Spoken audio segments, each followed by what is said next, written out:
விஜய் அவர்கள் மிகப்பெரிய தியாகமான 200 கோடிக்கு மேலே விட்டு வர்றாரு. இது தியாகமாக தெரியலையா அவங்களுக்கு? ஒரு அவலம், ஒரு கேலி குத்து. இந்த வாதமே வந்து ரொம்ப அபத்தமான வாதம். கேரியருடைய உச்சத்துல இருந்து வரேன்னு நீங்க உச்சத்துல இருங்க, இல்லை எங்க இருந்துருவாங்க. என்ன அதனால 2000 கோடி 3000 கோடி பணத்தை சேமிச்சு வச்சுக்கிட்டு நீங்க 250 கோடி சம்பளத்தை விட்டுட்டு வர்றது பெரிய விஷயம்னா, எங்க அண்ணன் சீமானே எடுத்துக்கோங்க. அவர் திரைத்துறையில் இருந்தா கோடி கணக்காக சம்பாதிச்சிக்க முடியும். விட்டு தானே வர்றாரு. நாங்க என்னைக்காவது கோடிக்கணக்கான ரூபாய் அப்படிலாம் சொல்லி இனமானந்து வருமானத்தை விட பெருசு. அண்ணன் சீமானும் எங்க போனாலும் வந்து அணில் அணில் அணில்னு சொல்றாரு, நீங்களும் அணில்னு சொல்றீங்க. ஒரு கட்சியினரை பார்த்து, ஒரு தலைவரை பார்த்து அணில் கூட்டம் அணில் அப்படின்லாம் சொல்றது ஒரு சரியான ஒரு அரசியல் விமர்சனமா இருக்கிறது. திராவிட நதிகளை வேட்டையாடக்கூடிய தமிழ் தேசிய புலிகளின் சண்டைக்கு நடுவே அணில்கள் குறுக்கு நடுக்கமா ஓடிட்டு இருக்க தொண்டர்கள் அணிலா? நான் என்ன கேட்கறேன், ஒரு சிங்க கூட்டத்தை எப்படி நீங்க அணில் கூட்டம்னு சொல்றீங்க? அப்படின்னா அப்படி வச்சுக்கலாம். சிங்கவாழ் அணில் சொல்லணும். போராட்ட களங்கள்ல போய் பார்க்காம போராட்டக்காரங்களை பனையூர் கூப்பிடுறது. கூட்டம் சேர்ந்தது இல்ல, அப்ப என்ன பண்ணுங்க, கட்சியை கலைச்சுங்க. நம்ம கட்சி ஆபீஸ் பக்கத்துல விஜய் வராது ஒரு செய்தி தெரிஞ்சா நீங்க போய் பார்க்க மாட்டீங்க? எனக்கு நேரம் இருந்தா என்ன பண்றான்னு பார்ப்பேன், நேரம் இல்லைன்னா பார்க்க மாட்டேன். அந்த மாதிரி தானே எல்லாருக்கும் ஒரு ஆவலம். அதாங்க, பார்க்க கூட்டம் கொடுங்க. அதெல்லாம் கூட்டம் வந்து வாக்காள மாறு நினைச்சாருன்னா அவரோட அரசியல் அறியாமைக்கு என்னோட ஆழ்ந்த அனுதாபம் சொல்றாரு. இது கூட்டம் இல்ல, ஒரு கும்பல். கும்பலா? எந்தவித கோட்பாடும் கொள்கையும் இல்லாத ஒருங்கிணைக்கப்படாத ஒரு கும்பல் மனப்பான்மை கொண்ட ஒண்ணுதான் அது. அதனால அவங்கள்ட்ட கொள்கையோ கோட்பாடோ அந்த எதுவே கிடையாது. இங்க என்ன கேட்டாலும் தலைக்கு மேல துண்டெடுத்து சுத்துறதும், டிவிக்கேன்னு கூச்சல் போடுறதும், தளபதி வாழ்கிறதும். நாம் தமிழர் கட்சி ஒருங்கிணை போடக்கூடிய ஒரு கூட்டம் இல்ல, ஒரு படை. நாம் தமிழர் கட்சி ஒரு படைனா டிவிக்கு என்ன பாக்குறீங்க? அது கும்பல், கோட்பாடு இல்லாத கும்பல். தோத்து போன ஒரு கட்சி. அந்த கட்சியின் தலைவர் 2 முறை தோத்து போயும் 1.1 8.2 விழுக்காடு அளவுக்கு உயர்ந்தது. 2026 பிறகு விஜய் என்னவா ஆவார்னு பேச மாட்டேங்கிறாங்க. ஒருவேளை 2026 விஜய் வந்து வென்றா அவர் இன்னொரு விஜயகாந்த், தோத்துட்டா அவர் இன்னொரு சிவாஜி. மதுரை கிழக்கு, மதுரை மேற்கு, மதுரை மத்தி, மதுரை தெற்கு, இங்க எல்லாம் யாரு? விஜய், வேட்பாளர் விஜய் அப்படின்னு சொல்லணும். இது ஒரு தாள்ல எழுதி வைக்கப்பட்டு அந்த பக்கம் மக்களை பார்த்து பேசவும் இருக்கு. அப்படியே எழுதிருந்துச்சா மக்களை பார்த்து பேச? அந்த படம் எனக்கு தான் முதல்ல கிடைச்சிச்சு. என்டிகே நீங்க திமுகவை கார்னர் பண்றதை விட இந்த பக்கம் டிவிகேவை கார்னர் பண்றதுக்கான, அதாவது நாம எதிர்க்கிறது திமுகவை, அதிமுகவை, காங்கிரஸ், பாஜகவை. தாவேக்காவை வந்து நாங்க அம்பலப்படுத்துறோம். என்ன காரணம்? ஏன்னா அது வந்து ஒரு போலியான அரசியல். அவரை வந்து ஒரு அரசியல் தலைவராகவே வந்து நாம் தமிழர் ஏற்கல. அவர் தலைவரே ஆகலைங்க, ஒரு அரசியல்வாதி. நான் அரசியல்வாதிகளை வார்த்தை ஏற்கிறேன். ஏன் ஏற்கிறேன்னா பக்கா அரசியல் பண்றாரு. அவர் பண்றது முழுக்க லாபரட்ட கணக்கோடு கூடிய வாக்கு அரசியல். அம்பேத்கரின் கோட்பாடுகளை சாகடிச்சுட்டு அல்ல புறந்தளிட்டு வெறுமனே வந்து உருவ வழிபாடு செய்யுது. அப்படி பார்க்கிறப்ப தாவேக்காவோட கொள்கையை வழிகாட்டுன்னு சொல்லப்படுற எல்லாருமே வெறுமனே உருவ வழிபாட்டுக்கும், இன்னும் சொல்ல போனா அது சாதி சார்ந்த இந்த சமூக பொறியிருப்பாங்கல்ல அந்த கணக்கும் இருக்கு. கவினோட சாதி ஆணவ கொலைக்கு வாய் திறக்கல. அது வந்து எதேச்சானது இல்லை, திட்டமிட்டு வாய் திறக்கல. அது பேசுபொருளாகுது, சர்ச்சையாகுது. ஆனாலும் கூட அவர் வந்து மாநாட்டில் பேசுவாரு எதிர்பார்க்கப்பட்ட வழியில பேசல. ஏன்னா பேசினா பிற்படுத்தப்பட்ட மக்களின் வாக்கள் போயிருமோங்கிற ஒரு லாபரட்ட கணக்கு. நிம்மதி ப்ராப்பர்ட்டி மேனேஜ்மெண்ட், உங்கள் பழைய வீட்டை புதிய வீடாக மாற்றலாம் வாங்க.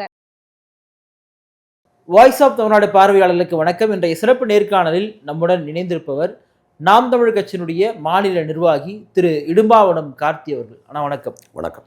நீண்ட நாள் கழித்து உங்களை சந்திக்கிறதில் மிக்க மகிழ்ச்சி.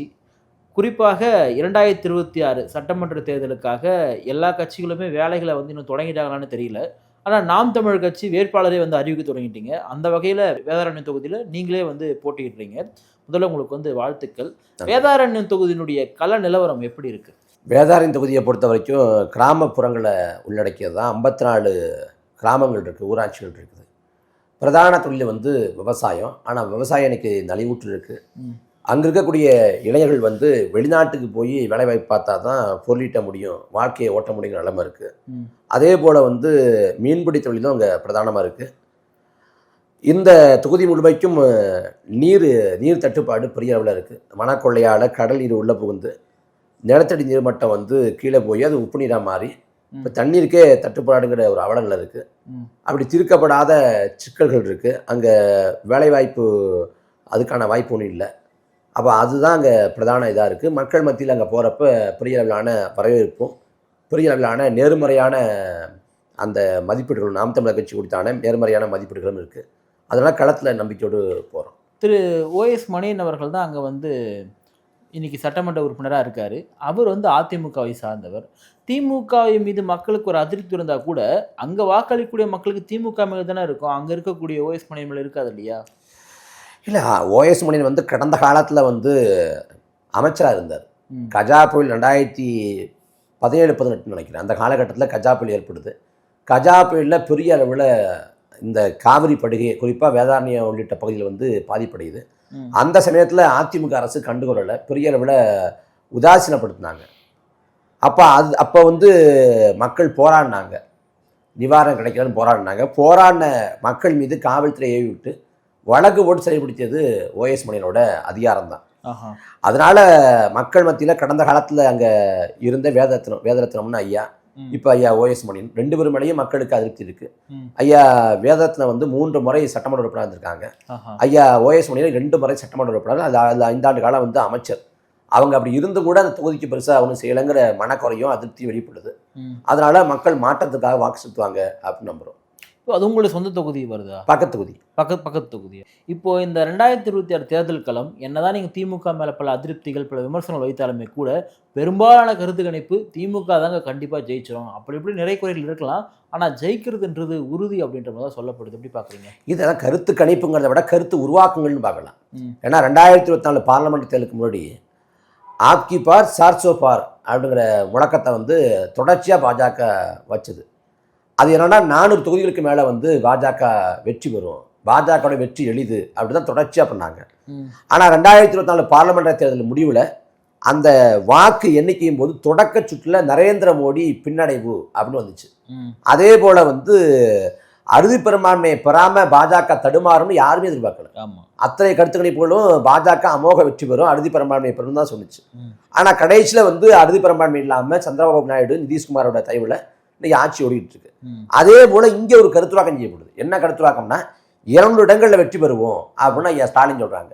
2031 நாங்கள் தான் வெற்றி பெறுவோம், 2036 நாங்கள் தான் வெற்றி பெறுவோம் அப்படின்னு சொல்றதன் மூலமா இந்த 26 வெற்றி எளிது அப்படின்னு மக்கள் மத்தியில் கொண்டு போய் சேர்க்க துடிக்கிறாங்க.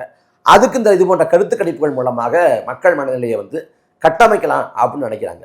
கருத்து கணிப்புங்கிறது வந்து ஒரு தொகுதியில் வந்து இப்போ வேதாரண்யம் சட்டமன்ற தொகுதி எடுத்துக்கிட்டோம்னா ஏறக்குறைய 2 லட்சத்துக்கும் குறைவான வாக்குகள் தான் இருக்குது. ஆனால் அதில் வந்து அங்கே தொகுதிக்குள்ளே இருக்கவங்க வாக்கு செலுத்துறவங்கன்னு பார்த்தா 1,30,000 40,000 வரைக்கும் வாக்கு செலுத்தலாம். இது குறைஞ்சபட்சம் ஒரு 80,000 பேர்கிட்ட கருத்து கணிப்பு எடுத்தால் கூட நம்ம சொல்ல முடியும். அவங்க எடுக்கிறது மிஞ்சி போனால் 200 பேர் 300 பேர். அது ஒரு யூகம் தான், ஒரு யூகம். இவங்க வரலாம் அவங்க வரலாங்கிற யூகம். அதை தாண்டி இங்கே கருத்து கணிப்பு நடத்தக்கூடிய நிறுவனங்கள் வந்து பணத்தை பெற்றுக்கிட்டு யாருக்கு ஆதரவான கருத்துருவாக்கம் செய்யலாம், யாருக்கு ஆதரவான ஒரு ஊடக கட்டுமானம் செய்யலாங்கிறத பார்க்குது. அதனால் இந்த கருத்து கணிப்பை பெருசாக நம்ம எடுத்துக்க தேவையில்லை. 2021 ஐயா ஸ்டாலினுக்கு வாக்கு செலுத்திய, திமுகவுக்கு வாக்கு செலுத்திய, திமுகவுக்கு ஆதரவாக இங்கே பலர் வந்து இப்போ திமுகவுக்கு எதிரான மனதில் இருக்கிறாங்க. காரணம் வந்து இந்த ஆட்சியோட செயல்பாடு மீதான அதிருப்தி. குறிப்பாக சொல்லணும்னா 2014 நரேந்திர மோடிங்கிற ஒருத்தருக்காகவே பாஜக வாக்கு செலுத்துறாங்க. பாஜகவோட கோட்பாடு தெரியாது, கோட்பாடு குறித்த புரிதல் கிடையாது, தாமரை சின்ன அது எவ்வளோ பெரிய அபாயங்கிறது புரியாது. ஆனால் நரேந்திர மோடி வளர்ச்சி நாயகன் அப்படின்னு நம்பி 2014 பல புதிய தலைமுறை வாக்காளர்கள் வந்து வாக்கு செலுத்தினாங்க. அதே போல அதிமுக ஆட்சியோட 10 ஆண்டுகளை கொடுமை தாழாது. திமுக வந்தால் அந்த தீமைகளுக்கெல்லாம் ஒரு முடிவு வரும், ஒரு விடிவு வரும் அப்படின்னு நம்பி 2019 வாக்கு போட்டாங்க. ஆனால் இந்த 5 ஆண்டு காலம் குறிப்பாக 4 ஆண்டு காலத்தில் வந்து பெரிய அளவில் அவங்களோட எதிர்பார்ப்புகளை வந்து இந்த அரசு வந்து நிவர்த்தி பண்ணல, நிறைவேற்றலை. அதன் மூலமாக ஒரு அதிருப்தி நிலவுது. அது மக்கள் மனங்களில் ஒரு கோபமாக இருக்குது. அது ஆளுங்கட்சிக்கு எதிரான அதிருப்தியாக இருக்குது. அது வந்து இந்த ஆட்சியை வீழ்த்தக்கூடிய ஒரு பேராற்றலாக இருக்குன்னு நம்புகிறோம். அதனால் இந்த கருத்து கணிப்புகள், ஊடகங்கள் சொல்லப்படுற கருத்துருவாக்கங்கள் அதை பெருசுபடுத்த தேவையில்லை. களம் வேற மாதிரி இருக்குது. உங்களைப் போலவே ஒரு மாற்று அரசியலை கொடுப்பதற்காக தான் தாவேகாவும் அதன் தலைவர் விஜய் அவர்கள் மாற்று அரசியலுங்கிறதே முதல்ல ஏற்கலாம். அவங்க மாற்று சக்தி இல்லை, முதன்மை சக்திங்கிறாங்க. முதன்மை சக்தி, பிரைமரி ஃபோர்ஸ் அப்படின்னு சொல்லிக்கிறாங்க. அப்படி சொல்லிக் கொள்வதற்கான உரிமை உண்டு. ஏன்னா திமுகவும் பாஜகவும் தான் கார்னர் பண்ணுறாங்க. தமிழ்நாட்டில் இன்னைக்கு திமுகவோட ஆட்சி விழுத்து தான் எங்கள் தலைவர் வந்திருக்காரு, அதனால தான் நானுமே சிங்கம் போல வரேன்றதை திரு விஜய் அவர்களுமே சொல்கிறாரு. ஆனால் என்டிகே நீங்கள் திமுகவை கார்னர் பண்ணுறதை விட இந்த பக்கம் டிவிகேவை கார்னர் பண்ணுறதுக்கான அதாவது நான் தெளிவாக சொல்கிறேன். அதாவது நாம் எதிர்க்கிறது திமுகவை, அதிமுகவை, காங்கிரஸை, பாஜகவை. தாவேக்காவை வந்து நாங்கள் அம்பலப்படுத்துகிற அவ்வளோதான். என்ன காரணம்? ஏன்னா அது வந்து ஒரு போலியான அரசியல். என்ன அவசியம் இருக்கு? போலியான அரசியல் இருந்தா மக்கள் ஏமாற போறாங்க. யார் ஏமாற போறாங்க? மக்கள் அதுகிட்ட போறாங்க இல்லையா? மக்கள் ஏமாற போறாங்கல்ல, மக்கள் ஏமாறக்கூடாதுன்னு தான் சொல்றோம். ஏன்னா உண்மையான எழுச்சி வர்றப்ப இது போன்ற குறுக்கு சால் ஓட்டக்கூடிய ஆட்கள் வர்றாங்க. 2018 கமலஹாசன் கட்சி தொடங்கி 2019 பார்லிமெண்ட் தேர்தலின் போது வந்தார். அப்ப வந்தப்ப கமலஹாசனோட கோட்பாடு என்ன, கொள்கை என்னன்னு கேட்டா மையம்னார். நான் இடதுசாரியும் இல்லை வலதுசாரியும் இல்லை, நடுநாயகமா நிற்பேன் அப்படின்னார். 2019 தனிச்சு போட்டி போட்டு ஏறக்குறைய 4 விழுக்காடு வாக்குகளை வாங்கினாரு. 21 வந்து ஒரு அணி அமைச்சாரு, அது ஒண்ணும் இல்லாம போச்சு. 24 வந்து திமுக போயிட்டாரு. இன்னைக்கு திமுகவோட ஒரு கிளைன்னு கூட சொல்ல முடியாது, அந்த அளவுக்கு திமுகவோட கரைஞ்சு போயிட்டாரு, கட்சியெல்லாம் கரைஞ்சு போயிட்டாரு. அதே போல விஜயும் வைக்கக்கூடிய அரசியல்ங்கிறது அதே போன்ற ஒரு அரசியல் தான். ஏன்னா திமுக எதிர்ப்பு பாஜக எதிர்ப்பு அப்படின்னு பேசுறாங்களே ஒழிய அதுல எந்தவித தெளிவான தீர்க்கமான பார்வை இல்லை. ஸ்டாலின் அங்கிள்னு கேட்கிறாரு, உங்களுக்கு இதுக்கு மேல தெளிவா தெரியலையா? ஸ்டாலின் அங்கிள்னா ஸ்டாலினை வந்து இதை தாண்டி கடுமையாக விமர்சனம் பண்ணியிருக்கோம். இப்போ என்ன கேட்குறேன்னா, மதுரையில மாநாடு போடுறாரு, மாநாடு போட்டு நான் ஸ்டாலின் அங்கிள் அப்படின்னு பேசட்டும், ஒரு வச்சுக்கலும் இல்லை. ஆனா மதுரையில தூய்மை பணியாளர்கள் வந்து போராட்டம் பண்ணாங்க. இங்க போல 13 நாட்கள் போராட்டம் பண்ண விட தான் முதல் நாளே அடக்குமுறை ஏவி அந்த போராட்டத்தை கலைச்சிட்டாங்க. அந்த தூய்மை பணியாளர் சிக்கல் குறித்து பேசி, இதுதான் நீங்க திராவிட மாடலா, விளிம்புநிலை மக்களுக்கான ஆட்சியா, எல்லோருக்கும் எல்லாம்ங்கிறீங்க, எல்லோருக்கும் எல்லாம்ங்கிறது சோசியலிசம். நீங்க சோசியலிச ஆட்சியை தர வேண்டாம், குறைந்தபட்சம் தனியார் மயம் இல்லாத ஒரு அரசு செய்யக்கூடிய ஒரு நிர்வாகத்தை செய்ய முடியாதா அப்படின்னு அந்த தூய்மை பணியாளர் சிக்கலை பேசியிருந்தா நீங்க வந்து திமுக எதுக்குறீங்க அப்படின்னு புரிஞ்சுக்கலாம். ஒருவேளை மதுரை திருப்பரங்குன்ற மலையை வச்சுக்கிட்டு பாஜக ஒரு பிளவாத அரசியல் முன்னெடுக்க முயற்சி பண்ணுது. மதுரை வந்து ஒரு சமத்துவ நிலம், மத சார்பற்ற பூமி, இங்க வந்து பாஜக செய்யக்கூடிய இந்த பிரித்தாளு சூழ்ச்சிகள் ஈடுபடாது, திருப்பரங்குன்ற மலையை வந்து வச்சு பாஜக செய்யக்கூடிய சதிச்செயல்களை இந்த மண்ணில் மக்கள் முறியடிப்பார்கள் அப்படின்னு பேசியிருந்தாருன்னா திரு விஜய் அவர்கள் பாஜக இருக்கிறாரு அப்படின்னு புரிஞ்சுக்கலாம். திரு விஜய் அவர்களுக்கு வந்து இப்படி எல்லாம் பேசணும்னு சொல்லிட்டு இடும்பவனம் கருதி வகுப்பு எடுக்கிறீங்களான்னு கேட்கிறேன். இப்ப நீங்க எனக்கு வந்து நான் இப்படி எல்லாம் பேசணும், நீங்க எனக்கு வகுப்பு எடுக்கல இல்ல, அதே போல நான் வகுப்பு எடுக்கல, அதில் உள்ள பிழைகளை குறைகளை வந்து சுட்டி காட்டுறேன்.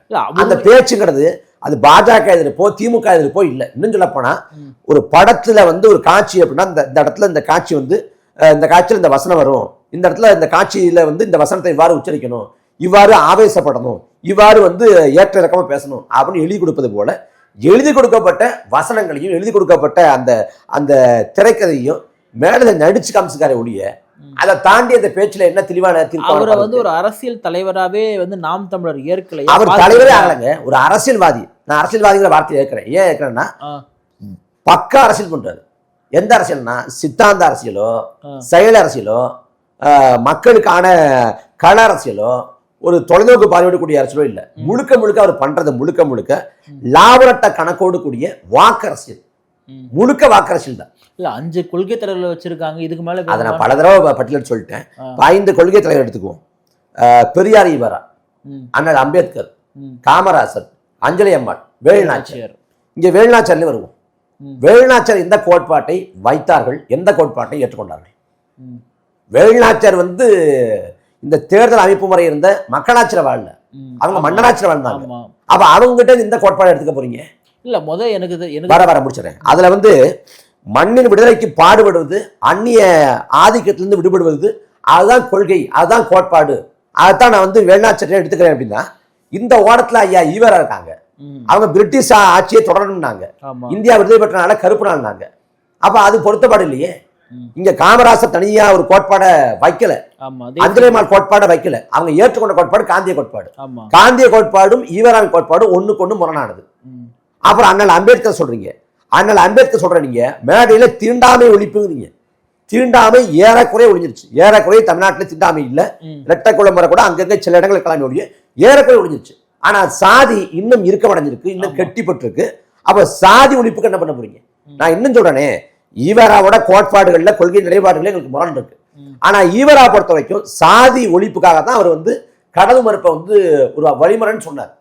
இப்ப வந்து அதிலேயே குளறுபடிகள் இருக்கு, சறுக்கள் இருக்கு, சமரசம் இருக்கு, அது வேற. ஆனா அதை கடந்து மூடநம்பிக்கை ஒழிப்புக்காக அவர் வந்து கடவுள் இல்லைன்னு சொல்லல. கடவுள் வந்து இல்லைன்னு ஏன் சொல்றாருன்னா, சாதியோட வேறு வந்து சாஸ்திரம். இந்த சாஸ்திரங்களை, இதிகாசங்களை, புராணங்களை எல்லாம் கடவுள் கற்பிச்சதாக இல்ல கடவுளை சுற்றி நடந்ததாக நம்பப்படுது. அப்ப கடவுள் இல்லைன்னு சொன்னோம்னா சாதி ஒழிச்சும் நம்பினார், அதை தோல்வி கண்டார், வேற விஷயம். ஆனா அவர் சாதி ஒழிப்புக்கான வாய்ப்பா சொன்னது கடவுள் மறுப்பு தான். அப்ப அந்த கடவுளுப்பை கைவிட்டீங்கன்னா பெரியாரே ஒண்ணும் இல்லையே. நீங்க அண்ணா எடுத்து போயிடலாமே. அண்ணா எடுக்காம ஏன் பெரியார் எடுத்தீங்க? ஏன்னா பெரியார் எடுத்தா முற்போக்கு பிம்பம் இருக்கும், அண்ணா எடுத்தா அந்த அளவுக்கு அந்த பிம்பம் வராது. இல்ல அண்ணா அம்பேத்கர் சொல்றீங்க, அண்ணா அம்பேத்கர் வந்து இந்த முறையை கை கொள்ளல. அவர் வந்து இந்து மதத்துல இருந்து பௌத்த மதத்துக்கு மாறுறாரு. இந்துக்கள் வந்து மனிதர்களுக்கு வந்து இந்துக்கள் வந்து மனிதர்கள் ஜீரடுக்க தடை விதிப்பாங்க, எறும்புக்கு சக்கரம் இடுவாங்க. மகாத்மாக்கள் வந்தாங்க, மகாத்மாவே போனாங்க. ஆனா தீண்டப்படாத மக்கள் வந்து தீண்டப்படாம இருக்காங்க. நான் இந்துவா பிறந்துட்டேன், இந்துவா இறக்க மாட்டேன்னு சொல்லிட்டு லட்சக்கணக்கான மக்களை கூட்டிக் கொண்டு பல உறுதிமொழிகளை கொடுத்து இந்த புராணங்களை, இதிகாசங்களை, அவதாரங்களை நான் நம்ப மாட்டேன் அப்படின்னு சொல்லி அவர் பௌத்த மதத்துக்கு மாறுறாரு. அப்ப இந்த இந்து மதம் தான் இழிவு, இன அழிவு, நீங்க வந்து மாறணும் அப்படிங்கிறாரு அம்பேத்கர். அப்ப அம்பேத்கர் வழிமுறையை பின்பற்றீங்களா? அதே அம்பேத்கர் சொல்றாரு, என்னை கடவுளாக்கி வழிபடாத, என்னை பிம்பமாக்கி தொழாத, என்னை ஆயுதமாக்கி துருப்புச்சிட்டாக்கி போராடுகிறது. அப்ப அம்பேத்கருக்கு பாஜக மாலை போடும், பாஜக வணக்கம் செலுத்தும். அது பிம்ப வழிபாடு, உருவ அரசியல். புத்தரின் கோட்பாடுல கொண்டுட்டு புத்தனுக்கு வந்து ரத்த அபிஷேகம் பண்றது போல அம்பேத்கரின் கோட்பாடுகளை சாகடிச்சுட்டு அல்ல புறந்தளிட்டு வெறுமனே வந்து உருவ வழிபாடு செய்யறது. அப்படி பார்க்கிறப்ப தாவே காவல கொள்கையை வழிகாட்டுன்னு சொல்லப்படுற எல்லாருமே வெறுமனே உருவ வழிபாட்டுக்கும், இன்னும் சொல்ல போனா அது சாதி சார்ந்த இந்த சமூக பொறியிருப்பாங்கல்ல அந்த கணக்கும் இருக்கு. மற்றபடி எந்த கோட்பாடு தெளிவும் இல்லை. இப்ப மாற்று அப்படின்னா இதுல ஊழல் இருக்கிறேன், நான் வந்து வாரிசு அரசியல குடும்ப ஆதிக்கத்தை எதுக்கிறேன் அப்படின்னா அப்ப என்ன பண்ணணும்? காங்கிரஸ் எதுக்கணும். காங்கிரஸ் ஊழல் கட்சி.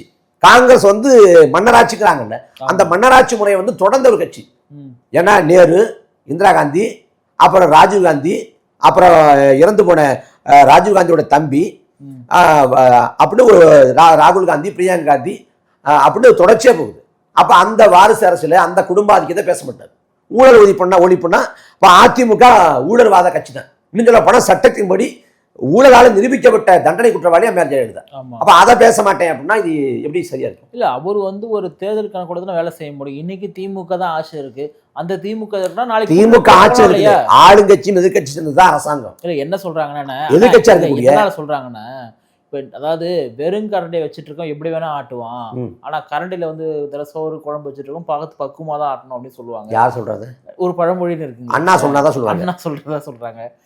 நாம் தமிழ் கட்சி எப்படி வேணா ஆட்டலாம், பிரச்சனை கிடையாது. ஏன்னா நாம் தமிழ் கட்சி ஜெயிக்க போறது கிடையாது, நாம் தமிழ் கட்சி எந்த சீட்டும் வாங்க போறது கிடையாது.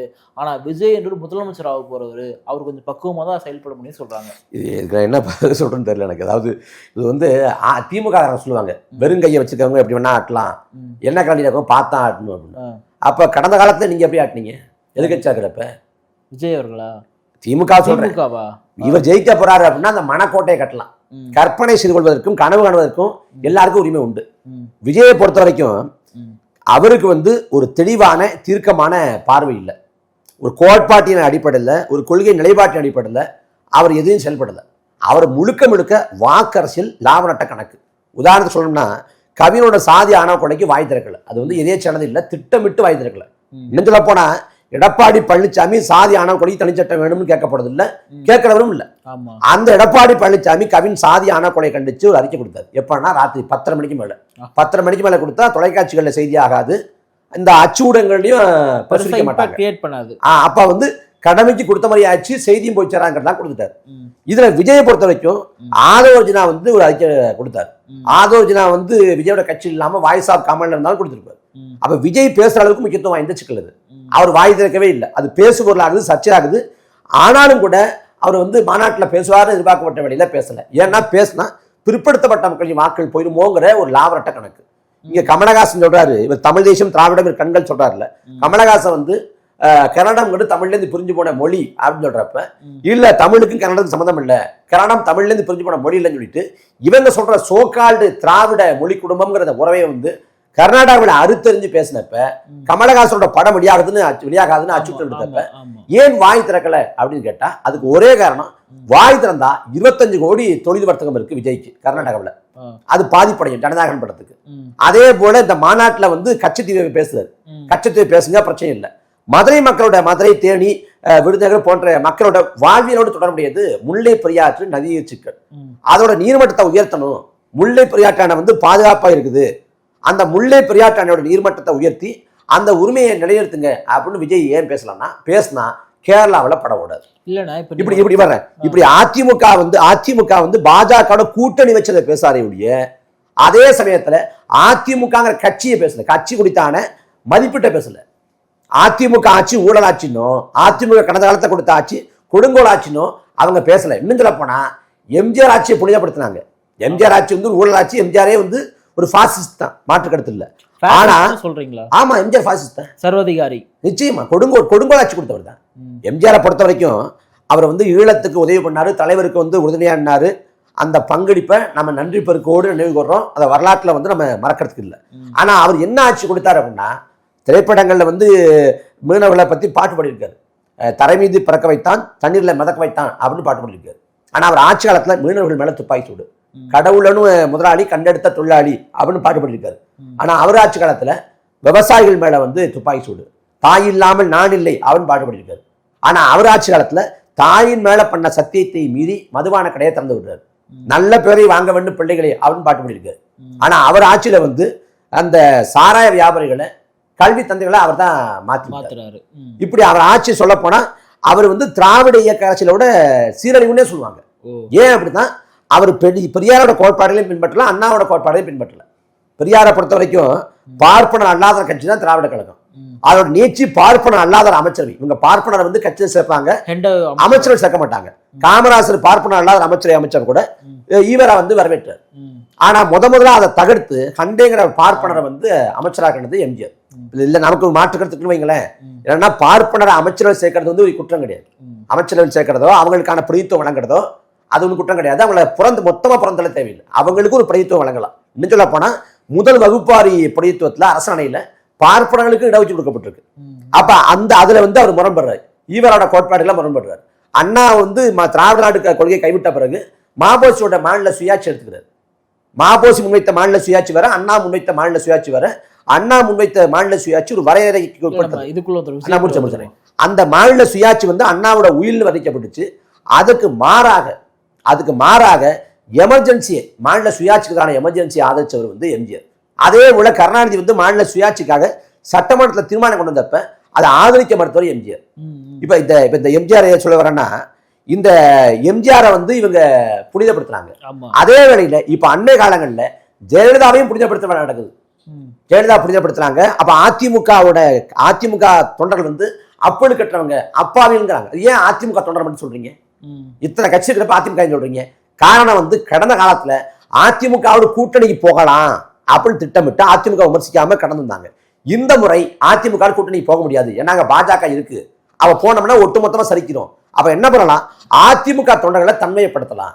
அதனால அதிமுக தொண்டர்கள் அப்படி கட்டுறவங்க, அதிமுக வச்ச கூட்டணி தவறானது, அம்மா வந்து நல்லா ஆண்டாங்க, அம்மான்னு யாரும் சொல்றாங்க, ஜெயலலிதா சொல்றாங்க, அம்மா நல்லா ஆண்டாங்க, இவங்க வந்து ஒரு தவறான கூட்டணி வச்சுட்டாங்க, எம்ஜிஆர் கட்சி ஆட்டிருக்கு பாருங்க அப்படின்னு. எடப்பாடி வந்து தூத்துக்குடி துப்பாக்கி சூடு உள்ளிட்ட குற்றச்சாட்டுகள்ல அதே போல மோசமான ஆட்சி கொடுத்தவர் எம்ஜிஆர். அப்ப இதுல வந்து சரி தப்பு அப்படிலாம் எந்த பறவையும் கிடையாது. கருணாநிதி ஆட்சி காலத்தில் கருணாநிதி வந்து ஊழல் பண்ணாரு, அது சர்க்காரிய கமிஷனே சாட்சிங்கிறாங்க, உண்மை நாம இருக்கிறோம். அதே போல எம்ஜிஆரோட ஊழலுக்கு சான்று ரே கமிஷன், எரிசாலை ஊழல் வழக்குல. இப்படி வந்து அவங்க கிட்ட தெளிவான ஒரு தெளிந்த பார்வை இல்லை. முழுக்க அரசியல்ல அதிகாரத்தை நோக்கி நகரணும், இந்த நாட்காலில் உட்காந்துடணும். அதுக்காக குறுக்கு வழியில ஆட்சி பிடிச்சோம்னு நினைக்கிறாங்க. அதை தாண்டி எம்ஜிஆர் தேர்தலில் எப்படி வந்தார்கள் அந்த அடிப்படை புரிதலே கிடையாது. இங்க வெற்றி பெற்ற எம்ஜிஆர் சொல்றாங்க, சிவாஜி கணேசன் திருவையாறு சொந்த தொகுதியில கட்சியோடையும் தோற்று போனார். எம்ஜிஆரோட கலையுலக வாரிசுன்னு வர்ணிக்கப்பட்ட பாக்யராஜ் தோற்று போனார். சரத்குமார் இன்னைக்கு கட்சியே இல்லாம பாஜக நினைச்சிட்டாரு. டி ராஜேந்தர் கட்சி வச்சிருக்காரு, கட்சி பேர் கூட நமக்கு தெரியாது. இப்படி இவ்வளவு பேர் தோத்துருக்காங்க. எம்ஜிஆர் ஒருத்தர் வெற்றி பெற்றார்னா அவர் வந்து திடீர்னு வந்து திரைப்படங்கள்ல வந்து நாடோடி மன்னன், 1000 ஒருவன், அப்புறம் வந்து மதுரை மிட்ட சித்ரா பாண்டியன் இந்த படங்களை அடிச்சுட்டு திடீர்னு ஒரு நாள் வந்து அரசியலை குதிக்கல.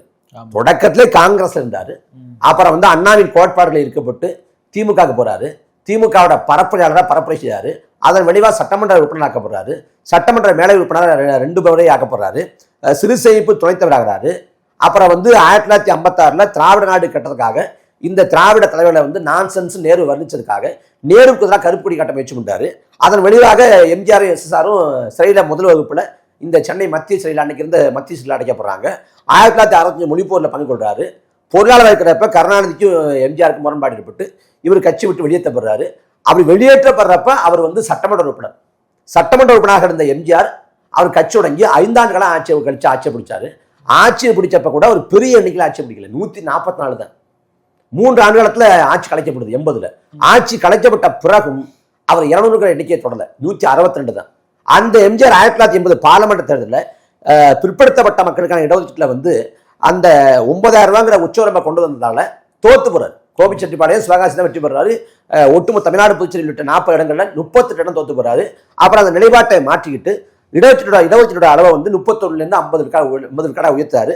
அதே 1980 நடந்த புதுச்சேரி சட்டமன்ற பொது தேர்தலில் இந்த பக்கம் இந்திரா காங்கிரஸும் திமுக கூட்டு, இந்த பக்கம் வந்து ஜனதா தளமும் அதிமுக கூட்டு. இதுல வந்து அந்த பக்கம் திமுக இந்திரா காங்கிரஸ் வெற்றி பெறுது, ஜனதா தளம் எம்ஜிஆர் கூட்டணி தோத்து போகுது. இதுல ஜனதா தளம் கூட 3 இடங்களை பிடிக்கிறாங்க. எம்ஜிஆர் வந்து சுழியம் 1980 நகராட்சிக்கான உள்ளாட்சி தேர்தலில் சொற்ப இடங்களை பிடிச்சு நான் வந்து முதலமைச்சர் பதவி ராஜினாமா பண்ண போறேன் அப்படின்னு எம்ஜிஆர் அறிவிச்சு எல்லாரும் சமாதானப்படுத்தி அந்த பதவியில் தொடர வைக்கிறாங்க. இப்படி எம்ஜிஆரே சரிக்கிருக்காரு. குறைந்த காலத்துல கட்சி உடங்கி குறைந்த காலத்துல ஆட்சி பிடிச்சது யாருன்னா எம்ஜிஆர்ல என்டி ராமராவ். கட்சி உடங்கி 8 மாசத்துல ஆட்சி பிடிச்சாரு. அந்த என்டிஆருக்கு பிறகு அதே ஆந்திராவில் வந்த சிரஞ்சீவி 8 மாசம் இடைவெளி தான் அவரும் கட்சி தொடங்கினார். அவரும் இவரை போலவே வந்து இவர் வந்து மத சார்பற்ற சமூக நீதிங்கிறார். சமூக நீதி எப்படி மத சார்பற்ற சமூக நீதியா வரும்னு தெரியல எனக்கு. ஏன்னா மத சார்பு கொண்டு சமூக நீதி ஒன்று இருக்கா இல்லையே. காலங்காலமா கல்வியில, வேலைவாய்ப்புல, அரசியல் அதிகாரத்துல வாய்ப்பு மறுக்கப்பட்ட மக்கள் அவங்க அந்த வாய்ப்புகளை மீளப்பெறுவதுதான் சமூக நீதி. அதை மத சார்பற்ற சமூக நீதி அப்படின்னு பொறுத்துவதே வந்து ரொம்ப தவறான ஒண்ணு. இதுல இவன் முடிச்சிடறேன். இவர் வந்து மத சார்பற்ற சமூக நீதிங்கிறார். பிரஜாராஜ்யம் கட்சியை தொடங்குறப்ப 2008 சிரஞ்சீவி சமூக நீதி என் கோட்பாடுன்னு. இவர் வந்து ஈவரா, அண்ணல் அம்பேத்கர், காமராசர், அஞ்சலி அம்மாள், வேல்நாச்சியார் கொள்கை தலைவர்கள். அந்த பக்கம் சிரஞ்சீவியை பொறுத்த வரைக்கும் அவர் யார் சொன்னார்னா அண்ணல் அம்பேத்கர், ஜோதிராவ் பூலே, அன்னை தெரசா, அண்ணல் காந்தியடிகள் இவங்களை வந்து கொள்கை தலைவர்னார். அவர் கட்சி தொடங்குறப்ப 10 லட்சம் பேர் ஊடகங்களே எழுதுச்சு. அவங்க தரப்புல 13 லட்சம், ஊடகங்களே 10 லட்சம் பேர் இருக்குன்னு ஒத்துக்கிச்சு. ஆனா 4 ஆண்டு காலத்துக்கு உள்ளேயே கட்சியை கொண்ட காங்கிரஸ் வச்சுக்கிட்டு மத்திய அமைச்சர் பதவி வாங்கிக்கிட்டு அப்ப அரசியல்ல வந்து தெலுங்கானா ஆதரவு எதிர்ப்புகள் நிலைப்பாட்டுக்குள்ள வந்து ஒரு தெளிவான நிலைப்பாடு எடுக்க முடியாம திணறி போய் அப்புறம் வந்து காங்கிரஸ்ல வந்து அமைச்சரா இருந்தாரு. அப்புறம் ராஜ்யசபா எம்பி ஆகி கொஞ்சம் கொஞ்சமா அரசியல் விட்டு விலகி 2018 ராஜ்யசபா எம்பி பதவிக்காலம் முடிஞ்ச உடனே அரசியலுக்கே முழுக்கு போட்டு வெளியே வந்தார். அப்ப இவ்வளவு இருக்குது, எதுவுமே புரியாம அவங்க ஒரு கணக்கு போட்டு மனக்கோட்டை கட்டுவாங்கன்னா. இப்போ விஜய் அவர்கள் வந்து அரசியல் தொடங்கிட்டாரு. நீங்க சொல்ற மாதிரி 8 மாசம் முன்னாடி அவங்க தொடங்கினாங்க, 2 வருஷமே தொடங்கிட்டாரு. 2 வருஷமாவது அரசியல் கட்சி தொடங்கிட்டு அப்படி இருக்கக்கூடிய விஜய் வந்து அரசியல் வந்து கரைஞ்சு போயிடுவாரு நீங்க எப்படி சொல்ல முடியும்? ஏன்னா ஒவ்வொன்றுத்துமே வந்து சரியா காய் நகர்த்திட்டு வராரு இல்லையா? ஒரு காய் நகரத்துல அவர் 2 மாநாடு அவரே நகரல. அதாவது மாநாடு எதுக்கு போடுவாங்க? மாநாடு போட்டாங்கன்னா வந்து இப்போ மாநாட்டுக்கு ஒரு முழக்கம் இருக்கும். மதச்சார்பற்ற மாநாடு அப்படிம்பாங்க, இல்லை வந்து வாழ்வுரிமை மாநாடு, இடஒதுக்கீட்டுக்கு கோரக்கூடிய மாநாடு, இல்லை இன எழுச்சி மாநாடு நாம் செய்யக்கூடியது, அப்புறம் வந்து ஒரு உரிமையை வலியுறுத்தி அதற்கான மாநாடும்பாங்க. இதில் மாநாடுனாலே மாநில மாநாடு தான், கம்யூனிஸ்ட்கள் மட்டும்தான் மாவட்ட மாநாடு போடுறாங்க. இப்போ விஜய் கட்சியோட மாநாட்டோட நோக்கம் என்ன? வெறும் மாநில மாநாடு. வரலாறு திரும்புகிறதுனா 67, 77 எப்படி திரும்பும்? திமுக 49 தொடங்கி 52 போட்டி போடாம 57 போட்டி போட்டு முதல்ல 15 இடம், 50 இடம், திரும்ப 67 வந்து ஆட்சி பிடிக்கிறாங்க. 67 ஆட்சி பிடிப்பாங்கன்னு திமுக நம்பல, அண்ணாவே நம்பல. அதனாலதான் அவர் வந்து அன்னைக்கு முதலமைச்சர் வேட்பாளர் இல்லாம தேர்தலில் திமுக கொண்டுச்சு. 67 வந்து டென்ஷனை மக்களவைக்கு தான் அண்ணா போட்டி போட்டார். அதுக்கு காரணம் அந்த களச்சூழ். அன்னைக்கு வந்து சென்னை மாகாணத்துல மிதமிஞ்சி அளவில் இருந்த அரிசி பஞ்சம், இவங்க கொடுத்த அந்த 1 கோடி அரிசி நிச்சயம், 3 கோடி அரிசி லட்சியம்ங்கிற வாக்குறுதி, முதன்மையா மொழிப்போர், அதன் மூலம் மக்கள் மத்தியில் விளைந்த தேசிய கட்சிகள் மீதான அதிருப்தி, அப்புறம் வந்து அந்த சமயத்துல எம்ஜிஆருக்கும் எம்ஆர் ராதாவுக்குமான தனிப்பட்ட பகை மேல அந்த சுட்டுக்கிட்ட புகைப்படத்தை தமிழ்நாடு முழுக்க ஒட்டி அது அரசியல் அனுதாபம் மூலமா வாக்கு வேட்டையாடுனது. இப்படி பல காரணிகள் இருக்கு. இப்ப எந்த காரணம் இங்க இருக்குது? 77 வந்து ஆட்சி பிடிச்சாருன்னா 77 வந்து புறச்சூழல், திமுக மீதான அதிருப்தி வர 77 வந்து திமுக மீதான அதிருப்தி, எதிர்கட்சியா இருந்த காங்கிரஸ் வந்து இந்திரா காங்கிரஸ் ஸ்தாபன காங்கிரஸ் உடஞ்சிருந்தது. இதெல்லாம் தான் காரணம். இப்போ பல தியாகங்கள், பல சிம்பதியெல்லாம் நீங்க சொல்றீங்க இல்லையா? விஜய் அவர்கள் மிகப்பெரிய தியாகமான 200 கோடிக்கு மேல விட்டு வர்றாரு. இது தியாகமா தெரியலையா உங்களுக்கு? இது வந்து ஒரு அவலம், ஒரு கேலி குத்து, ஒரு இந்த வாதமே வந்து ரொம்ப அபத்தமான வாதம். அவரே சொல்றாரு அவருக்கு அவளாங்க அரசியல் கேரியருடைய உச்சத்துல இருந்து வரேன்னு. நீங்க உச்சத்துல இருங்க இல்ல எங்க இருந்துருப்பாங்க, என்ன அதனால உச்சத்துல இருந்தீங்கன்னா பாலம் கல்யாண சுரம்னா ஐயா தன் வாழ்நாள் முழுமைக்கும் சம்பாதிச்ச பணத்தை தனக்குன்னு சேர்த்து வைக்காம அள்ளி கொடுத்து இந்த நூற்றாண்டோட தலை சிறந்த மனிதர்களில் ஒருத்தராக வந்து கொண்டாடப்படுறாரு. அவர் ரஜினிகாந்தே தன்னோட தந்தைன்னு தத்தெடுத்து அவரை வந்து போயஸ் தோட்டத்தில் அழைச்சிட்டு போறாரு. சில நாட்கள் தங்கி திரும்பி வந்துட்டார். சாதாரண வாழ்க்கை தான் வாழ்ந்துகிட்டு இருக்காரு. புத்தகம் எங்காட்சிக்கு போனால் அங்கே ஐயா உட்காந்துருப்பார் பாலம் கல்யாணம். அவர் தன் வாழ்நாள் முழுக்க வந்து அந்த பணத்தை வந்து சம்பாதிச்ச பணத்தை வந்து மக்கள் செவி கொடுத்தார். அதே போல வந்து கோடிக்கணக்கான ரூபாய் அவருக்கு பரிசு அளிக்கப்பட்ட கூட அதையும் திரும்ப அடிச்சார். ஐயா நல்லக்கண்ணு வாழ்ந்துட்டு இருக்கிறாங்க இன்னைக்கும். அவங்க வந்து எளிமையின் திருவுருவமாக வாழ்றாங்க, உண்மையாக வாழ்றாங்க. அடிமை இந்தியாவில் வந்து 7 ஆண்டு காலம் சிறைவாசம் அனுபவிச்சு சுதந்திர இந்தியாவில் 3 தேர்தலில் அம்பாசமுத்திரம் அப்புறம் கோயம்புத்தூரில் போட்டி போட்டு தோல்வி அடைஞ்ச பிறகு கூட மக்களுக்கான களத்தில் பயணிச்சு 80வது பிறந்த நாளில் 1 கோடி ரூபாய் பணம் கொடுத்தப்ப அந்த பணம் வேண்டாம்னு திரும்பி அடிச்சு தன்னோட பேத்தியோட காது குத்த வந்து தங்கத்தில் தோடு போடாமல் இப்போ இந்த இதை போட்டு கவரிக்கை போட்டார். அப்படிப்பட்ட ஐயா நல்லக்கண்ணு. ஐயா ஜீவா வந்து ஒரு வறுமையிலே பிறந்து வறுமையிலே இறந்து போனார். குடிசையிலே பிறந்து குடிசையே இறந்து போன மகத்தான தலைவர். இதை கடந்து வரலாற்றில் இருட்டடிப்பு செய்யப்பட்ட எத்தனையோ பேர் ரெட்டமணி சீனிவாசன், ஐத்தாச பண்டிதர், MC ராஜா, அண்ணல் தங்கம், கியாபி விஸ்வநாதன், அப்புறம் வந்து இலக்குவனார், வர எத்தனையோ பேர் வந்து இந்த மண்ணுக்காக மக்களுக்காக தன் வாழ்நாள செலவு பண்ணி சிறைக்கு போய் அவங்க வந்து அளப்பரிய ஈயங்களை செஞ்சு அவங்க எல்லாம் அடையாளம் இல்லாம அங்கீகாரம் இல்லாம வரலாற்றின் பக்கங்கள்ல இருந்து தொடர்ச்சி செய்யப்பட்டிருக்காங்க. நீங்க 50 வயசுல சரிவாதி வாழ்க்கையை வாழ்ந்து முடிச்ச 50 வயசுல 2000 கோடி 3000 கோடி பணத்தை சேமிச்சு வச்சுக்கிட்டு நீங்க 250 கோடி சம்பளத்தை விட்டுட்டு வர்றது பெரிய விஷயம்னா, வாழ்வில வந்து வறுமையை போக்காத சூழல்ல, ஏழ்மையை போக்காத சூழல்ல, அப்பா அம்மா வந்து ஒரு நல்ல வசதியான வாழ்க்கையை வாழாத சூழல்ல, கடன் இருக்கிற போது, நல்ல வீடு இல்லாத போது, இந்த வறுமையோடு திறந்தோடு போராடி கொண்டிருக்கிறப்ப இந்த போராட்டத்தை விட என் இனத்துக்கான போராட்டம் பெருசு, மண்ணுக்கான போராட்டம் பெருசுன்ட்டு 18 வயசுல சம்பாதிக்க போகாம இந்த மண் பெருசு, மக்கள் பெருசு, சலுகை போனால் போகட்டும், அலுவல் போனால் போகட்டும், தலைமுறை கோடி கண்ட என் தமிழ் விடுதலை ஆகட்டும்ங்கிற பாவேந்த பாரதாசோட கூட்டுக்கிணங்க இந்த மண்ணுக்காக 18 வயசுல வந்து நிக்கிறானே, 20 வயசுல நிக்கிறானே நாம் தமிழர் பிள்ளை. எங்க அண்ணன் சீமானே எடுத்துக்கங்க. அவர் திரைத்துறையில் இருந்தா கோடி கணக்காக சம்பாதிச்சிருக்க முடியும். விட்டுதானே வர்றாரு. நாங்க என்னைக்காவது கோடிக்கணக்கான ரூபாய் அப்படிலாம் சொல்லி இனமானந்து வருமானத்தோட பெருசுங்கிறோம். 250 கோடி விட்டு வந்தார், 250 கோடி விட்டு வந்தாரு, நடுத்துல நிற்கிறாரு. அதே பங்களால வாழ்றாரு, அதே செல்வ செழிப்போட வாழ்க்கையா வாழ்றாரு. இது அபத்தமான வாதம்ங்க. 250 கோடி விட்டு வந்தோம்னா சம்பாதிக்காம கோடிகளை தொடாம, கோடிகளை பார்க்காம, லட்சங்களை பார்க்காம, காசை பார்க்காம எத்தனையோ இருக்காங்க. நீங்க நம்ம இப்படி வச்சுக்கோமே, கம்யூனிஸ்ட் இயக்கங்கள் மீது இன்னைக்கு இருக்கக்கூடிய கம்யூனிஸ்ட் இயக்கங்கள் மீது நமக்கு முரண்பாடு இருக்கு. அதோட நான் முழுமையா மாறுபடுறோம், நாம எதுக்கிறோம், அது வேற. ஆனா கம்யூனிஸ்ட் இயக்கங்கள்ல இன்னைக்கு கம்யூனிஸ்ட் இயக்கங்கள்ல சிலர் இருக்காங்க. அவங்க வந்து அரசு அந்த கட்சியில வந்து மாத ஊதியம் வாங்கிக்கிட்டு முழுமையா அரசியல்னா பொது பணியை ஈடுபட்டு இன்னைக்கு இருக்கிறாங்க. கம்யூனிஸ்ட் இயக்கங்களே இருக்கிறாங்க. அப்ப அவங்க என்ன சொல்றது?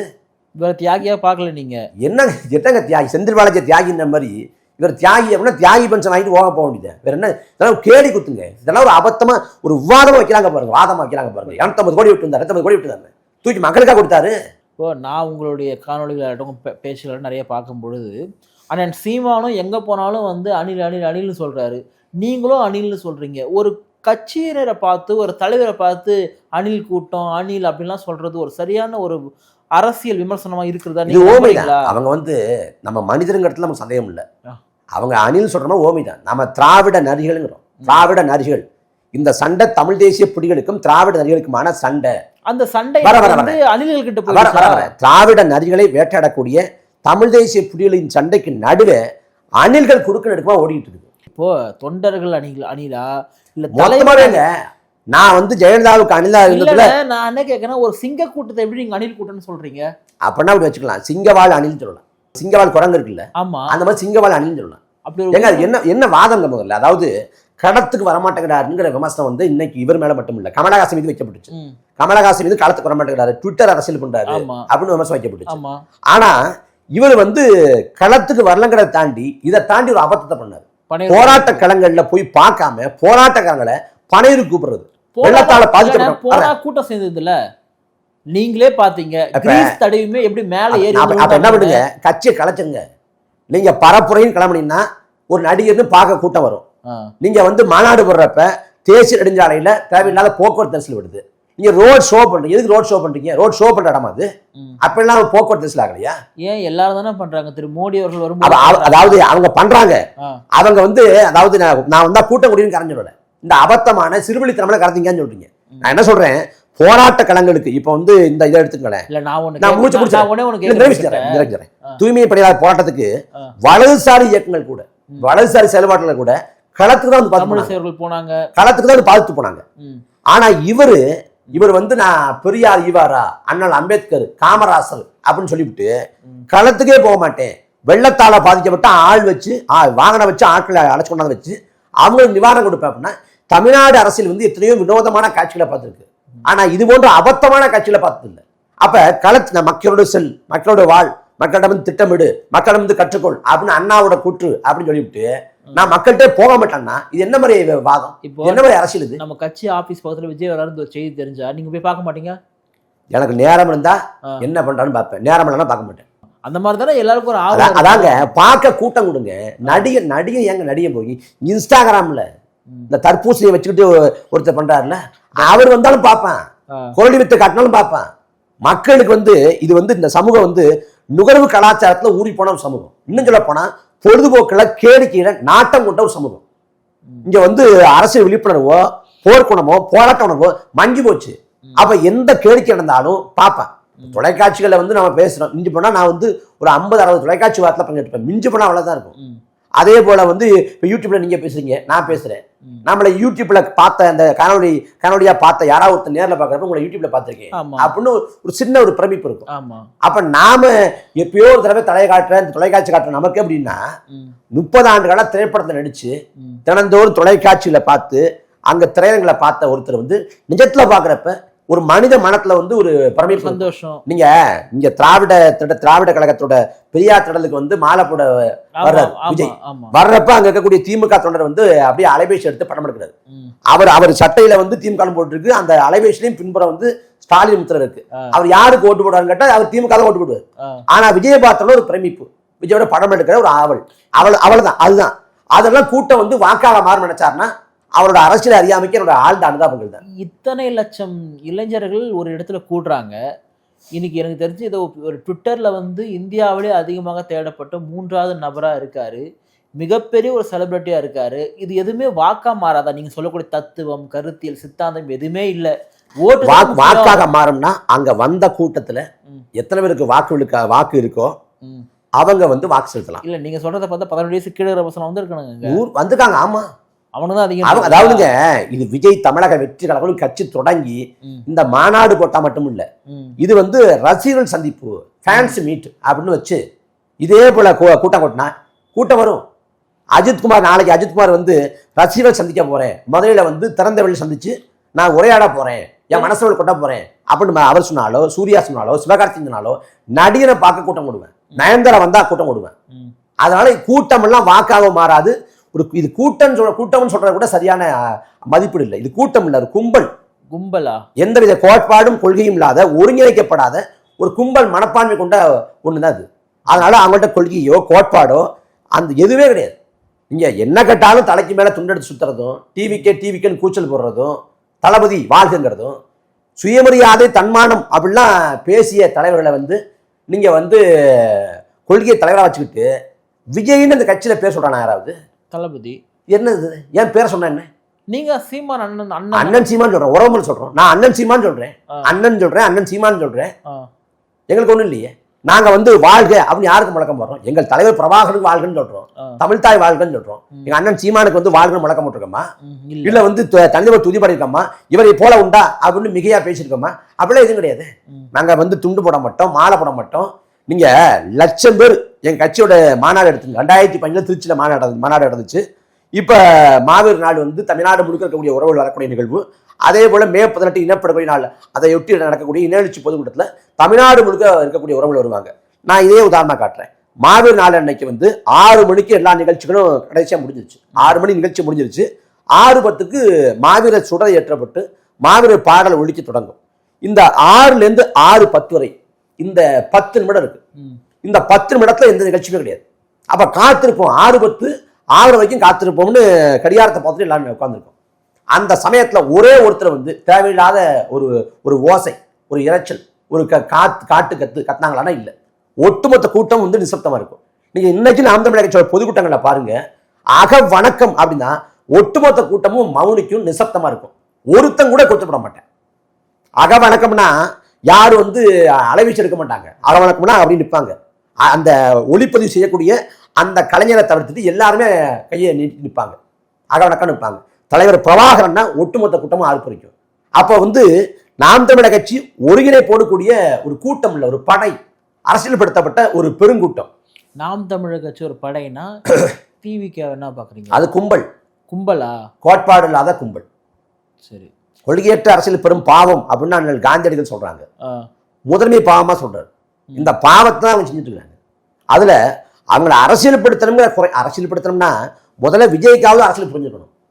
மாநாட்டு மேடையில், அதாவது மாநாட்டு மேடையில் நீங்க ஒரு 30 வருஷம் தமிழ் சினிமாவில் சூப்பர் ஸ்டார் இருக்கக்கூடிய ஒருத்தருக்கு ஒண்ணுமே தெரியல, அவர் ஒரு மக்குன்ற மாதிரி பேசுறீங்களே.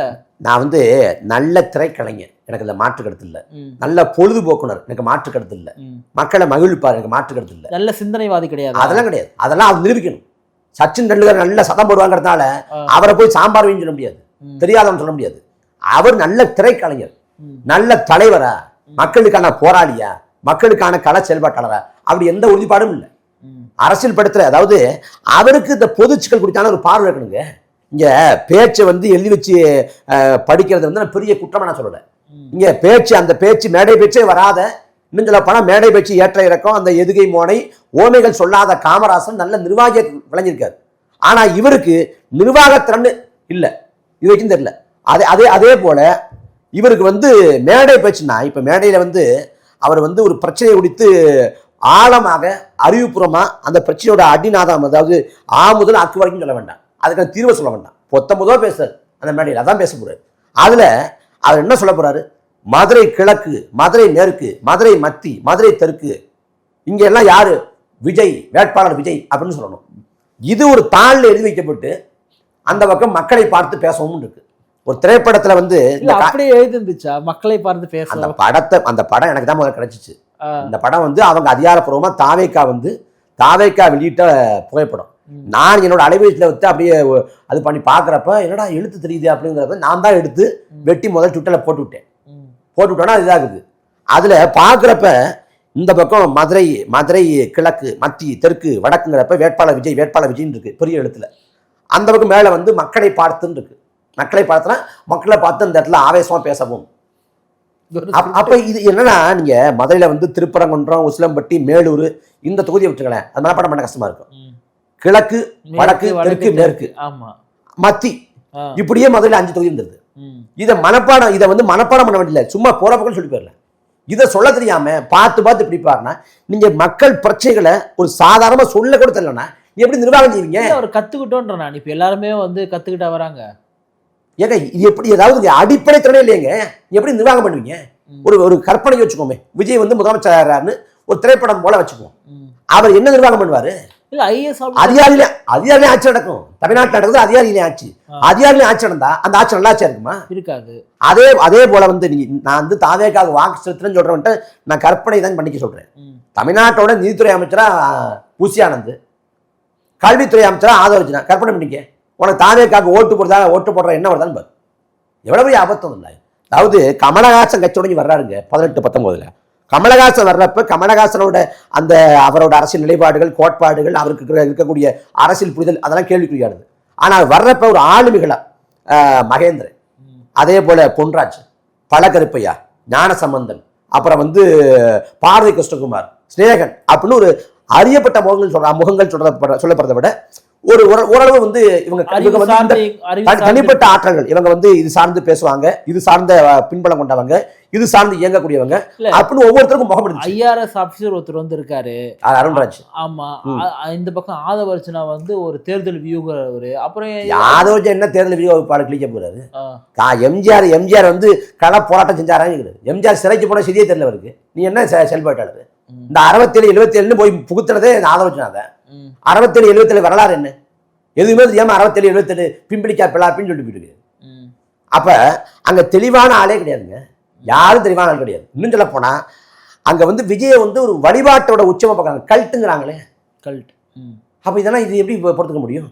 அப்ப இந்த அரசியல் வந்து ஒரு போலியான ஒரு அரசியல் இல்ல. இப்போ நான் என்ன கேட்கிறேன், 26ல் ஒருவேளை நாம் தமிழரை விட டிவிக்கு வந்து அதிகமான வாக்கு சதவீதம் எடுத்துட்டாங்க. அது வாய்ப்பு இல்லை. முதல்ல 26க்கு பிறகு அந்த கட்சி இருக்கப்படுறது இல்லை. ஏன் நான் சொல்றேனே, நான் சொல்லிட்ட பல இடங்களை பதிவு பண்ணியிருக்கேன், மறுபடியும் பதிவு பண்றேன். மாற்று அப்படிங்கிற முழக்கத்தை வச்சு, இல்ல திமுக அதிமுகவுக்கு மாற்று நாங்க தாங்கிற முழக்கத்தை வச்சு வரக்கூடிய வந்த கட்சி நாம் தமிழர் கட்சி இல்லை. 94 வந்து வைகோ கட்சி வருகிறார், 94 95 காலகட்டத்தில். 96 முதலமைச்சர் வேட்பாளர், 98 அதிமுக பாஜக கூட போறாரு, 99 திமுக பாஜக கூட போறாரு, முடிஞ்சு. 2005 விஜயகாந்த், 2006 தனிச்சு போட்டி 8 விழுக்காடு வாக்கு, 2009 தனிச்சு போட்டி பார்லிமெண்ட் தேர்தலில் 10 விழுக்காடு வாக்கு, 2011 அதிமுக போய் வர்றாரு, 16 திமுக பேரம் வச்சுட்டு மக்களை கூட்டணி எடுத்து வர்றாரு, நம்பகத்தன்மை அடிபட்டுச்சு, விழுந்துட்டார். அதுக்கு பிறகு 2018 வந்து கமலஹாசன் 19 தனிச்சு போட்டி, 21 தனி அணி, 24 திமுக போய் வர்றாரு. அதே போல 16 வந்து மாற்றம் முன்னேற்றம் அன்புமணி அப்படின்னு வந்த, நாங்க தவறு பண்ணிட்டோம் திருத்திக்கவும் வந்த அன்புமணி வந்து அந்த தேர்தலில் வந்து தோத்த பிறகு மறுபடியும் பழையபடி கூட்டணி போயிட்டாங்க. இந்த மாற்று அரசியல் முழக்கத்தை வச்ச இந்திய கம்யூனிஸ்ட், மார்க்சிஸ்ட் கம்யூனிஸ்ட் கட்சி, வைகோ திரும்ப எல்லாமே அந்த கூட்டணி விட்டு கலந்து திமுக கூடி போயிட்டாங்க. வாசல் வந்து அதிமுக போயிட்டார். இப்படி எல்லாரும் மிஞ்சி போனா பார்த்தா மிஞ்சி போனா 2 தேர்தலுக்கு மேல யாரும் தாக்கு பிடிக்கல. ஆனா நாம் தமிழர் கட்சி 2010 தொடங்கி 16, 19, 21, 24 4 பொது தேர்தலை கடந்து நாம வந்து 1.1 8.2 போயிருக்கோம். ஒரு இடம் இதுல வந்து நாம் தமிழர் கட்சி இன்னைக்கு வந்து விகிதாச்சார பிரதிநிதித்துவம் கிடையாது. நாம பெறக்கூடிய வாக்கு வெளிக்காட்டுக்கு ஏற்ப அதற்கான பிரதிநிதித்துவம் தரக்கூடிய முறை வந்து ஜெர்மனியில இருக்குது, இங்க இல்ல. அந்த கெடுவாய்ப்பா வந்து நம்ம மாநில கட்சி அங்கீகரிக்கப்பட்டிருக்கோம், ஆனா வந்து நமக்கான சட்டமன்ற உறுப்பினர் பார்லமெண்ட் உறுப்பினர் கிடையாது. இதுல வந்து நாங்க வந்து ஒரு தோக்கிற கட்சி வந்து தேர்தல் அரசியல்ல வளராது, இதான் யதார்த்தம். ஜெயிக்கிற கட்சிக்கு ஓட்டு போனுங்கிறதா மக்களோட பொது. அதுக்கு மாறா வந்து தோத்து போன ஒரு கட்சி, அந்த கட்சியின் தலைவர் 2 முறை தோத்து போயும் 1.1 8.2 விழுக்காடு அளவுக்கு உயர்ந்திருக்கும். நீங்க 2026 எடுத்துங்க, 2026 பேசுறாங்க விஜய் பத்தி, 2026 பிறகு விஜய் என்னவா ஆவார்னு பேச மாட்டேங்கிறாங்க. ஒருவேளை 2026 வந்து விஜய் வந்து வென்றா அவர் இன்னொரு விஜயகாந்த், சட்டமன்றத்துக்கே போகாம 2011 இருந்தார்ல அந்த விஜயகாந்த் மிஞ்சி போனா விஜய் வெற்றி பெறலாம், மிஞ்சி போனா விஜய் வெற்றி பெறலாம். வெற்றி பெற்றா அவர் விஜயகாந்த், இன்னொரு விஜயகாந்த். சரி, தோத்துட்டா அவர் இன்னொரு சிவாஜி கணேசன். இல்லைண்ணா, இப்ப மிஞ்சி போனா விஜய் வெற்றி பெறலாம்னு சொல்றீங்க. அந்த மிஞ்சி போனா அண்ணன் சீமான் வெற்றி பெறுவார்ன்றதை யாரும் சொல்ல, மிஞ்சி போனா நீங்கன்னு சொல்ல பொதுவாவே சொல்றேன். யார் சொல்லுவா? யாருக்கு நாம் தமிழர் கட்சி பிடிக்கும்? நாங்க 2026 அதிகாரத்தை பிடிக்க தான் நினைச்சிடும். இதுல நாம் தமிழர் கட்சி மீது, நாம் தமிழர் கட்சி அதாவது most underrated politician, most underrated பார்ட்டினா அது நாம் தமிழர் கட்சி அந்த சீமான் தான். நாங்க வந்து மரக்கன்று நடுவோம், யாரும் பாராட்ட மாட்டாங்க. நாங்க வந்து குருதி கொடை வழங்குவோம், யாரும் பாராட்ட மாட்டாங்க. நாங்க சுற்றுச்சூழல் சார்ந்த அரசியல் பேசுவோம். இந்த மண்ணுக்காக மக்களுக்காக சமரசம் பண்ணிக்காம கொடுங்கோல் திட்டங்களை எதிர்ப்போம். வாழ்வாதார உரிமைக்காக களத்தை நிற்போம். மக்களுக்கு பிரச்சனை முதல்ல போய் நிற்போம். இந்த பேரிடர் காலங்களில் மக்களுக்கு உதவி பண்ணுவோம். நாம் தமிழக சரியா பண்ணாங்கப்பா அப்படின்னு எங்களை ஊக்கப்படுத்த, எங்களை வரவேற்க, எங்களை பாராட்ட, எங்களை கொண்டாட ஒருத்தர் இல்லை. ஆனா ஒரு சின்ன ஒரு தகவல் படையா ஒரு செய்தியை சொல்லிட்டா கூட அதை விமர்சிக்க, அதை கேள்வி பேச காசு கொடுக்காம, திமுக வந்து ஈரோடு கிழக்குல போட்டி வந்து திமுகவும் நாம் தமிழக கட்சி தான். அந்த தேர்தல் காலத்துல திமுக காசு கொடுத்து டோக்கன் கொடுத்து கள்ள வாக்கு செலுத்தி வெற்றி பெறுது. நாம் தமிழக கட்சி காசு தராம 22,000 வாக்குல பெற்றிருக்கு. 22,000 மேலான வாக்குகள். ஒட்டுமொத்தமா 2024 36 லட்சத்துக்கு மேலான வாக்குகள். நாம் தமிழக கட்சி நாங்க வந்து திமுக மேல அடக்குமுறை ஏற்பட்டா கூட கண்டிக்கிறோம்.